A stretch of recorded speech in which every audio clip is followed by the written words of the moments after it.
Kunrin koso kayo, Mujin koso shiri. Sore ga kono senkai no shinjutsu da. Fuko o kita bunto domo. Sono shinjutsu ni kupuseo.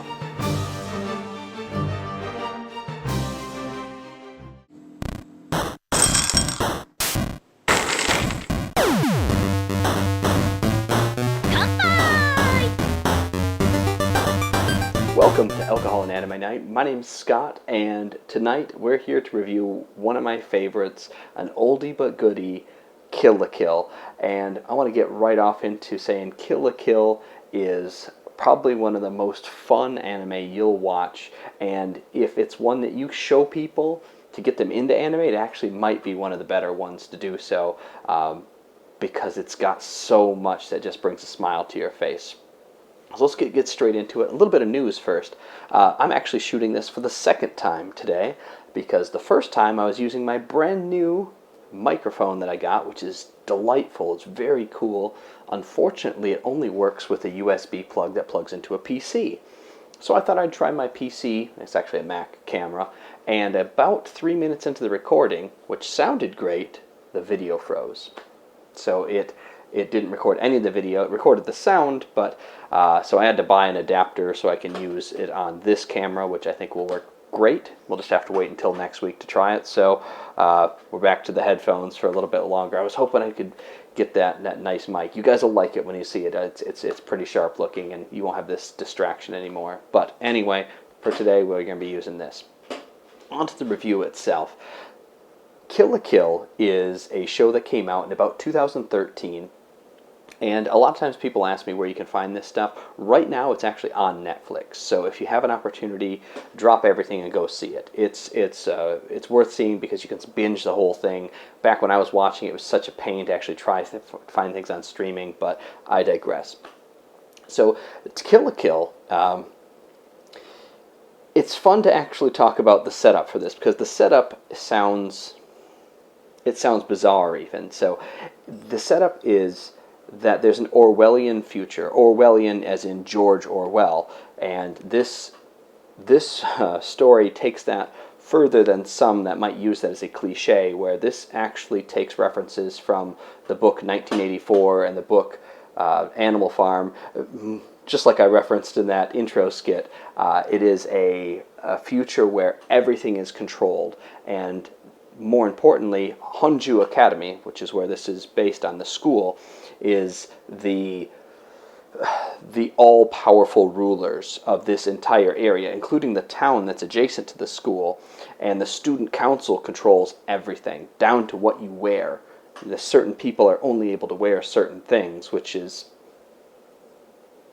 government's forcing you to wear certain things is very much part of both current and past history. So it's really current, and you feel a lot of the socio-political things that are happening in this very comedic, off-the-wall anime. Has some hard-hitting, very social issues that it gets to, and I love that. So our main character is Ryuko Matoi. Now, as unfortunately happens in a lot of anime, the trope of having the transfer student is still here in that. So this is a transfer student. She comes in and she's different than everybody else, which again, it's the same trope you see over and over again. But that's kind of where it ends, because after this, you're on for a wild ride. She comes into this school, and she's basically hunting the person who killed her father. And she's tracked them down to, it could be in this school. And within this school, she does meet a friend kind of close, kind of straight away. Her name's Meiko Minosoku, and her family actually owns this like back alley clinic. So her dad's like this kind of like crappy doctor, which is funny because the family is so funny. The dad and the son and the dog are always doing like crazy wild stuff, and they are the perfect comic relief. They're always doing funny, ridiculous stuff. And so she comes to this academy and meets gets introduced to the student council president, who's doing that speech that I did at the beginning. That's her introduction to the school year speech, is this kind of like, truth is lies, subjugation is freedom, like this whole thing. That is her like opening speech to the school. And the student council president is Lady Satsuki. And literally she's saying fear is freedom, subjugation is liberation, contradiction is truth, you're all pigs in human clothing, it's perfect. Like whoever did this really knew their George Orwell very well, and I hope you do as well. Anyway, our main character is convinced that she is at fault in some way, and so she gets involved in this pretty big fight right off the bat. And the fight scenes in this are awesome. The scenes are so fun. There's so much like power that gets put into it. You feel like because the characters have these supernatural abilities, and some of the supernatural abilities are based on the clothing they wear. And because the student council can control the clothing they wear, certain types of clothing has more power than others. So everybody's wearing this certain kind of clothing has like superpowers. And then they call them there's different stars. So people who are 0 stars they're just regular people. If you have 1 star, then you have like a little bit of superpower, 2 stars, 3 stars, all the way up. And their clothing are made of these called these life fibers. Now, what they start to talk about is how the clothing is almost like alive. And at some point later on, our character discovers that her father has made this living garment, and it was meant for her. And this living garment is like a character.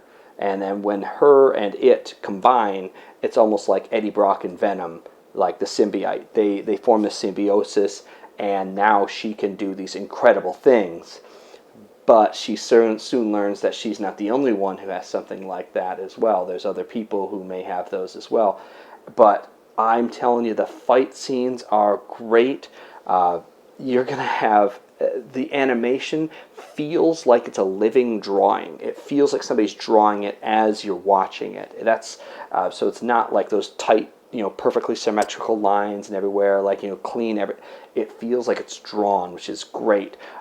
There's tons of like clever nudity, but they do it in a way that sometimes like they like put like these like sensor things over it with like flashes of lights.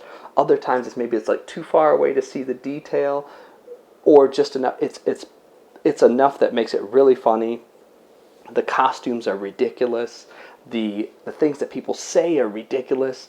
I just really can't say enough about it. It's one of my favorites. One thing I do want to tell everybody about, though, is in this case, I actually recommend the dubbed version. And you guys might be like, whoa, what? No, he recommends the dubbed over the subtitles. I recommend the dubbed. Unless you speak fluent Japanese, you really should check out the dub. And the reason is that some of the characters, especially Meiko, she speaks so fast that even the subtitles really can't keep up, and you can't read fast enough. And some of the stuff she says is hilarious, and you don't want to miss it. So it's like those quick jokes that like you're going to want to catch them. So rewatching it the second time, I had forgotten to turn the subtitles on. I was just listening to the dub, and I realized how much better. Like I was catching things like I was like, oh, I didn't even know that happened the first time. So I would definitely recommend that. Again, unless you speak fluent Japanese, and I've been taking Japanese for several years, and still it's not enough for me to keep up that fast. So. Again, it's on Netflix. One of the other cool characters is one of their teachers, who's kind of like an undercover guy. And again, talking about kind of the subtle and not so subtle references to like geopolitical and socioeconomical type things. He is almost in every scene like teaching them about like the history of the Nazis and like the things they did, and then like it's always pretty quick, but like you'll catch it in the dub. You might not catch it in the subtitle because it's happening like really quick a lot of times. So enjoy this one. I give it my highest rating at this point. It's a lot of fun, and it's got that perfect mix of action, comedy, and it's a little naughty, which is great, but not too much to put people off. So well, I'm going to do my new rating system. So I should have picked something lower, but I'm going to pick. We said shots. So here are 3 shots. This one gets all 3. So l'chaim.